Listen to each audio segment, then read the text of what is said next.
Hi, my name is David Dixon. I'm Father Derek Larson. And I'm Father Doug Scharf. Welcome to this edition of Sunday Ready. We are preparing for Sunday, May 8th, which is the fourth Sunday of Easter. It's also Good Shepherd Sunday, which we kind of celebrate as our patronal feast here at Good Shepherd Episcopal Church. It's also Mother's Day. So there's a lot to talk about for May 8th. The readings assigned for this Sunday are from the book of Acts, chapter 9, 36 through 43, Psalm 23, continuing in Revelation, chapter 7, 9 through 17, and continuing in the Gospel of John, this time from chapter 10, verses 22 through 30. Happy Good Shepherd Sunday. So if you come to church this Sunday, you'll see sheep in our courtyard and some other fun things related to Good Shepherd Sunday. Real sheep? What's that? Real I sheep? don't know. Yeah, well, you'll have to come and find out if they're. Okay. You never know. Yeah. This is my first Good Shepherd Sunday at Good Shepherd. I remember last year I was, I think we were kind of in the interview process. And so I got to see Good Shepherd Sunday online. But this time's my first Good Shepherd Sunday here. So I'm looking forward to that and seeing those sheep. Yeah. I was going to look back at my calendar, Derek, and see where we were in the process, because we were pretty close to either making an offer or something around May, something. Just after that or something. Yeah. So you're coming up on your 1-year anniversary, which is exciting. Yeah. So we always hear Psalm 23 on the fourth Sunday of Easter. We always have a reading from John chapter 10. And so I'm not sure quite what the logic was with the lectionary creators of why this Sunday kind of gets focused on those texts. Maybe you all have some insight on that as we go through them. But let's jump into Acts chapter 9, which has nothing to do with sheep or shepherds. It's a story about Peter and a powerful experience that he had in the city of Joppa. Who wants to jump in? Well, Peter here is very interesting, his life. It always, in the Gospels, Peter is always the one that Jesus kind of points out, right? I mean, he's the one that Jesus wakes up when everybody's asleep. He goes to Peter and says, "Why couldn't you tarry with me 1 hour?" There's just so many things about Peter's life, and it's no wonder that he's the one who comes here to this resurrection that's about to take place in this upper room. And what I like about this scene is after this happens, there's this phrase that says, "And many believed in the Lord." Mm-hmm. What happens here is an evangelist, an act of evangelism that spreads throughout the region, and people begin to believe in the Lord. And I think that's important, that our life, the actions that we do, the deeds that we commit to are acts of evangelism that begin to spread the gospel and the good news of Christ to others. And many believe. There are people, I fully believe this, that people come to believe because of watching your life and you don't even know it. Mm-hmm. Right? Because of the deeds and the way that you have lived your life in commitment to the faith and to God and to the work of service in the church. So this story here is in keeping with resurrection, the theme of resurrection, and the life of God, and how it empowers us to share the good news to others around us. Mm. Yeah, and I'm thinking about this in the context of Tabitha or Dorcas being a woman in the church as well, especially as we celebrate Mother's Day this Sunday, that here there's all of these wonderful examples, especially in Acts, of really strong Christian women that were even then holding the church. Today we look at the church and we know that there are often more women in the church than men. There are often more women volunteering and leading ministries in the church than men these days. And it's no secret that women are really what keep Good Shepherd and other churches going today. And it was the same at the beginning of the church. It was the same in Acts. We have all of these amazing men. And here's an example of Peter and the holiness that he carried with him in his own ministry. But the story starts off with a disciple. And here I love that it uses that language of disciple, that Tabitha, Dorcas, was a disciple of Christ, and that her life was already a powerful example to people of the witness of love and of Christ. And I love how domestic this image as well. We don't know much about Tabitha, Dorcas. We don't know whether she was a widow or not. We assume she probably was, because there were other widows around her. We don't know if she had children or not.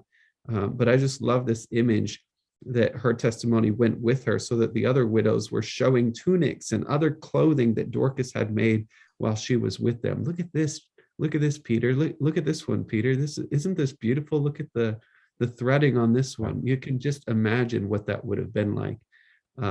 So as I'm reading this, I just want to highlight the role and the influence that women have always played in the church.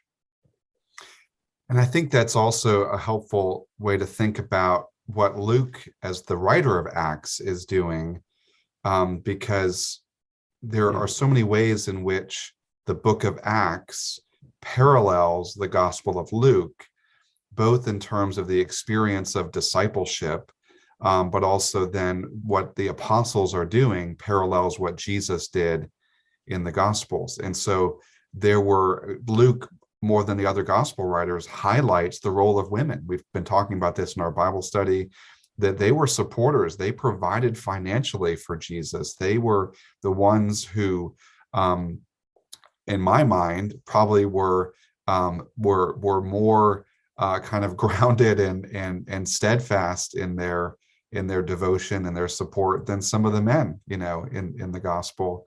And here again, we have that same parallel with Dorcas and others who are in that role of leadership and partnership and support now in the apostolic period, as opposed to the ministry of Jesus. But then Peter himself is doing something that Jesus did, right? Jesus raises Jairus's daughter. A lot of parallels between that story in the gospel and this story.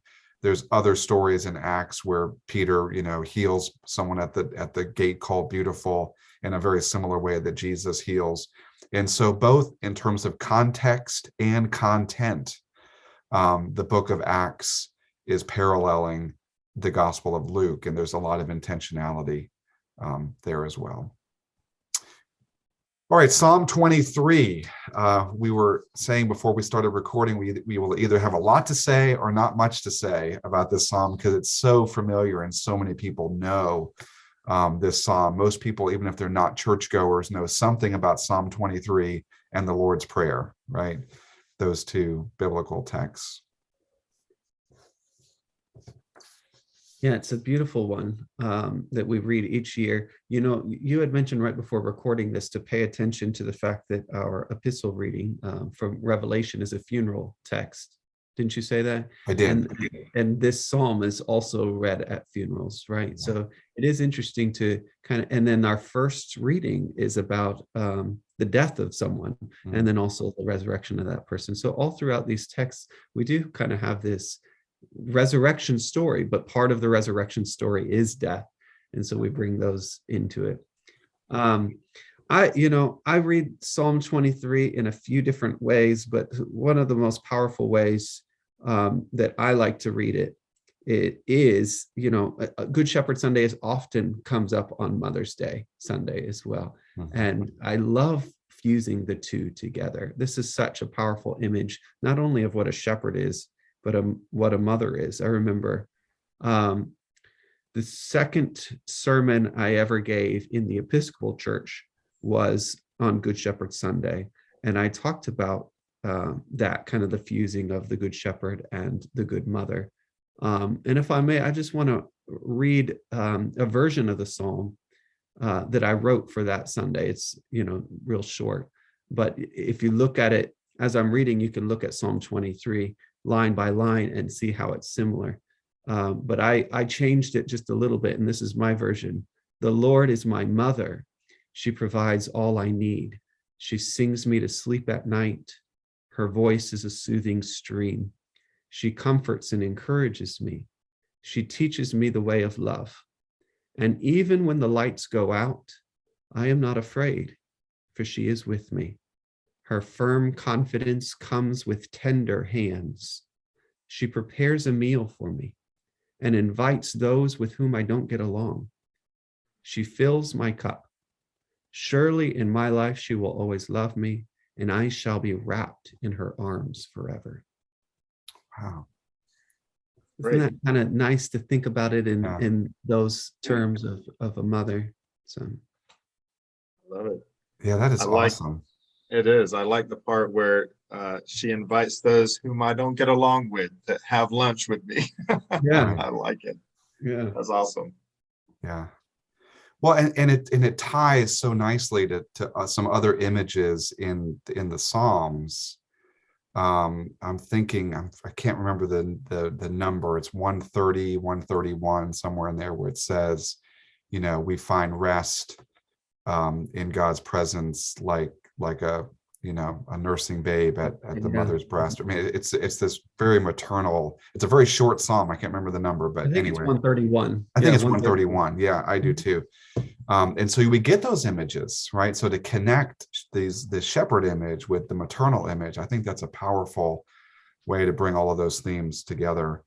I love the image of the table in the presence of my enemies, right? I just think because my heart is so much for reconciliation, and that what does that image say to us right now in our own time, about in this heated time of factionalism and division, where it's so easy to sort of categorize someone as our enemy.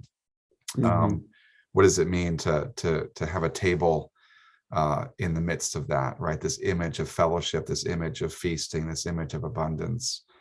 Anyway, so I think that's a powerful image for me. Yeah. Revelation 7. A lot of similarities to last week, right? Another throne image, or kind of throne room image. We get the image of the Lamb again. We have the image of the martyrs robed in white with palm branches in their hands. Another song to the Lamb, and then this promise of I guess in my mind, this image of new creation and what God's vision is for creation. There'll be no more hunger, no more thirst, no more scorching heat. The Lamb will be at the center of the throne, will be their shepherd. He will guide them to springs of water of life and wipe away every tear from their eyes. Allusions, I think, to Psalm 23 in some ways. But as I mentioned, and you mentioned, Derek, this is a text that we read at funerals often, this promise, this image of God wiping away every tear from their eye. And I think that, again, connects the shepherd image and the maternal image, right? Who's the one that often, was there to comfort and wipe our tears, our mothers. Yeah. Well, I'm paying attention here to the image of being robed in white. And so this is an image we see a few times in the book of Revelation, and it's supposed to point to those Christians that were martyrs for the faith, that they were killed for their faith, and having been killed, they kind of play this special role in the book of Revelation. So when we read, when we have a feast day of someone who's a martyr, we also read this passage and other passages like it, because they kind of are included in those martyrs robed in white, waiting.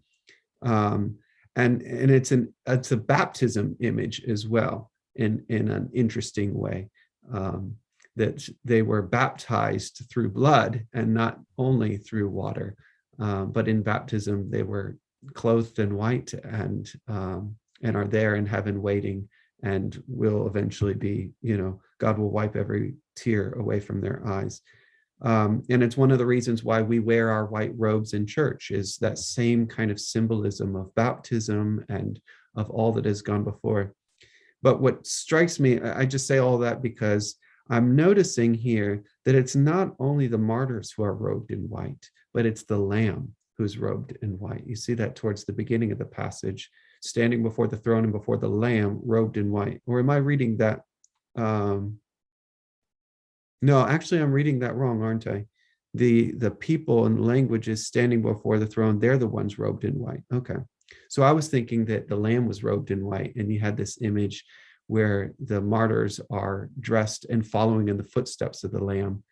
And that's not what's going on here, evidently. I read that wrong. And yet there still is something here about the martyrs are following in the footsteps of Jesus, because when you're talking about someone who dies for their faith, the ultimate example of that is Christ. And so the martyrs are those that follow in the footsteps of Jesus, in the most real and literal way. Yeah. And in many, to your point, in many renderings of this, Christ is dressed in white. Mm-hmm. And if he is to be representative of a lamb, he's also going to be white in that symbol as well. What I find interesting here is talking about just the color, and this is all I'm going to say about this. I think y'all have said really good stuff about it. They have washed their robes and made them white in the blood of the Lamb. Now, if you take something and wash it in blood, it's not going to be white. Mm-hmm. It's going to be red, right? Mm-hmm. I mean, there's something about the robe being white because of the redeeming work of Christ. Though my sins be as scarlet, they shall be white as snow, the psalmist writes. And it speaks of taking on, of course, the righteousness, to your point, Derek, of Christ. It's not our righteousness. I mean, when you are clothed in the alb and the vestments on Sunday, or anytime you wear them, it covers your body, right? I mean, it is symbolic that you are covered in the righteousness of Christ. It's not your righteousness. It is the righteousness of another, and that other being Christ. And so when I read this and I see these white robes, of course, baptism and the symbolism there, but it does speak to me of being clothed with Christ and in that righteousness by which we stand. Yeah.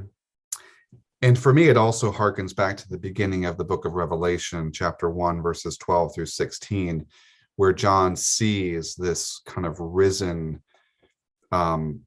glorified Christ, who has the golden sash. His hair is white as wool, white as snow. His eyes flames like fire. I mean, for me, this is one of the most powerful and impactful images of Jesus in the whole New Testament, right? I love to think of Jesus in his earthly ministry and in his incarnation, but this image really speaks to me of his power and his glory, and the experience that I shared on Easter Sunday about really having that experience, that encounter with the presence of the risen Christ. It really was that sort of Revelation 1 kind of image that I saw and kind of had that transformational experience with. But wow.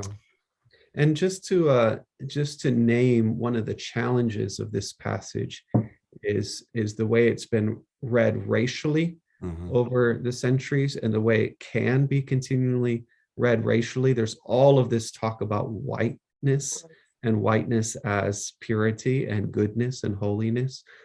So I just want to highlight that, and we don't have time to have a whole conversation about that, but we are talking about white robes and not white skin, right? Right. And we have to make a very clear distinction there, because easily, consciously or unconsciously, some of that image of purity and whiteness and robes and all of that can shift into our racialized conversations as well.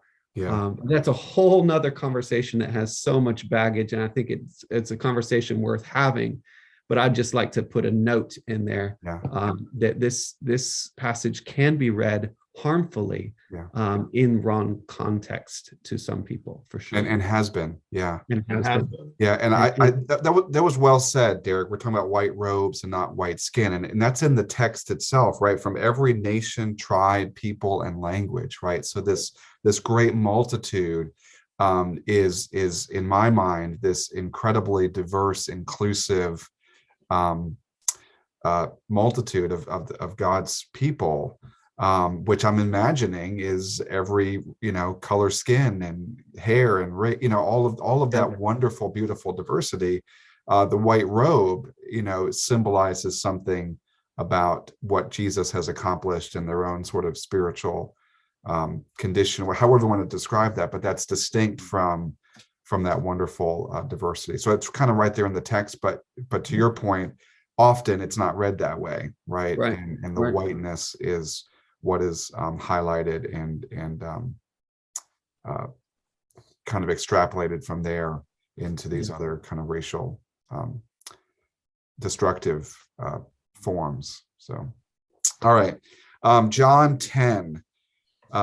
We always hear a reading from John chapter 10 on the fourth Sunday of Easter. Two of them actually come from what we call the Good Shepherd discourse, where Jesus is talking about himself as the Good Shepherd and the sheep and the gate and all of those images that go with that. This is actually a little bit later. This is the next scene, but we hear it on Good Shepherd Sunday because Jesus continues to use the language of sheep. At least once he mentions sheep. So you kind of have to connect this passage back to what Jesus says earlier in chapter 10 about himself, because we don't actually get Good Shepherd language in this part of John chapter 10. Mm-hmm. Silence. What I like, just I'll point out two phrases, and y'all can take it with the whole Good Shepherd theme here, because you can speak to that more than me right now. How long will you keep us in suspense? I love it. The suspense, there's this mystery that we fellowship that Paul says. We fellowship with a mystery, right? There's this sacred secret. I don't think we have to know everything. We just have to believe, right? Jesus says, I've already told you, but you don't believe me, right? You haven't believed the words that I've spoken, and you haven't believed the works that testify of me. I like the idea of just being able to suspend disbelief in the face of not fully understanding and knowing in order to believe. And so I like that part of this passage particularly. Well, I would also note that this is kind of polemical, right? They are the festival of the dedications. This is a feast day in Jerusalem. The text says the Jews, which again we have to be careful with that. This is not all Jewish people or present day Jews.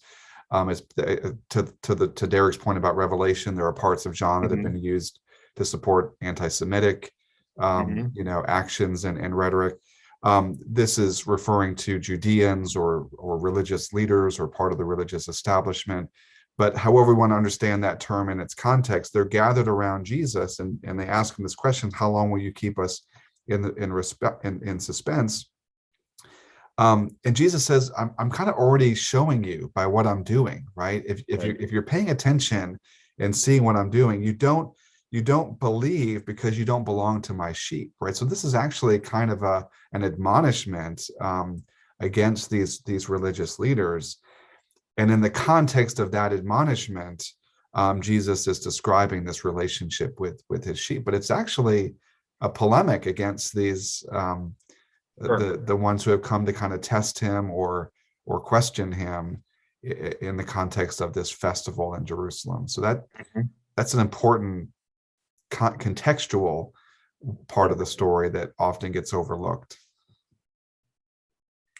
I'm reflecting on that part as well, especially in the terms of, we like to highlight how inclusive the Gospels are, that everyone's invited and everyone is included. And here we have one of those passages where it feels like that's not the case, where he says, you don't belong to my sheep. My sheep hear my voice. I know them and they follow me. You don't belong to my sheep. Right. But I think that's more about, rather than Jesus excluding, that's these Jewish leaders that are excluding themselves from following Jesus. But the question that comes to me when I'm reading this passage is, what do I need to do to make sure that I'm one of Jesus' sheep? I want to hear Jesus's voice, and if I'm going to hear Jesus's voice, I have to be one of his sheep. And so what do I need to do to make sure that I'm one of his sheep so that I can hear him? And then when I can hear him and I know that I'm one of my sheep, then I'll be safe, right, with eternal life, and no one will be able to snatch me away from the Good Shepherd, from Jesus. So the question that I'm walking away with this passage is more reflective, like what do I need to do to make sure that I'm one of Jesus's sheep? And what I'm walking away with is the promise, right? That no one will snatch them out of my hand, right? What the Father has given me is greater than all else. No one can snatch out of my hand. And this is a theme in John's Gospel. In other places, it's described in the language of not being left orphan, right? I will not leave you orphan. There's this perpetual promise in John where I'm not going to leave you, right? When you get to the high priestly prayer in 17 and elsewhere, even though I'm not going to be physically with you, I'm not going to leave you. And to me, that's what I hear in this passage as well, that nothing can separate you from me, But I guess to your point, Derek, understanding what it means or how it is that we become a sheep or live into that calling, but the promise, I think, is what I hear even in this kind of polemical reading. It's the promise is embedded in there. And then, just almost as a throwaway line at the end, the Father and I are one. I'm not quite sure how that fits into this context, other than he is responding to the religious establishment. But those are the kind of statements that begin to get Jesus in trouble, right? These little one-liners, the Father and I are one, Well, if you pick up your Bible and read verse 31, it says the Judeans took up stones again to stone. Yeah, right. So the very Exactly. next line, you say that, and everyone's upset again, right? And that's a great example of how the lectionary conveniently ends at a certain place, right? The Father and I are one, the gospel of the Lord. The very next verse, they're ready to stone Jesus. We're going to kill you. All right, well, thank you both. Nice. We hope we will see you on Sunday, the Sunday, May 8th for Good Shepherd Sunday. We'll also be celebrating all the women of our parish for Mother's Day. We do a lot at both of our services, but especially at the 10 o'clock service with our kids. So anyway, hope you have a great week, and we hope that this podcast will in some way help you to be Sunday ready. Talk to you soon.